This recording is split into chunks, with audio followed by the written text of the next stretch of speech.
কলিযুগে মানুষের আয়ু অত্যন্ত কম, কিন্তু এই স্বল্প আয়ুতেই পরমেশ্বরের সান্নিধ্য লাভ করা সম্ভব। ভাগবত মহাপুরাণে বলা হয়েছে, তস্মাৎ ভরত সর্বাত্মা ভগবানেশ্বরো হরি শ্রোতব্যঃ কীর্তিতব্যশ্চ স্মর্তব্যশ্চেচ্ছতা ভয়ম। অভয়পদ প্রাপ্তভিলাষী জীবের তো সর্বাত্মা সর্বশক্তিমান ঈশ্বরের লীলাকীর্তি শ্রবণ কীর্তন ও স্মরণ করা একান্ত আবশ্যক।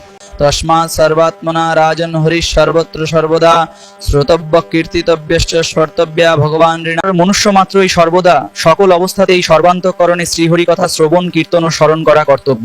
কৌমার আচরেত প্রজ্ঞো ধর্মন ভগবতন ইহা দুর্লভম মনুষম জন্ম তদ অপি অধ্রুবম অর্থাদম। এই সংসারে মনুষ্য জন্ম বড়ই দুর্লভ। মনুষ্য জন্মের মধ্য দিয়ে অবিনাশী পরমাত্মাকে লাভ করা যায়, কিন্তু কবে কখন যে এই জীবনের সমাপ্তি ঘটবে তা কেউ জানে না। তাই বুদ্ধিমান ব্যক্তির উচিত কবে যৌবন থেকে বার্ধক্যে প্রবেশ করবে তার অপেক্ষা না করে শৈশব থেকেই ঈশ্বর প্রাপ্তির জন্য সাধন ভজন আরম্ভ করা।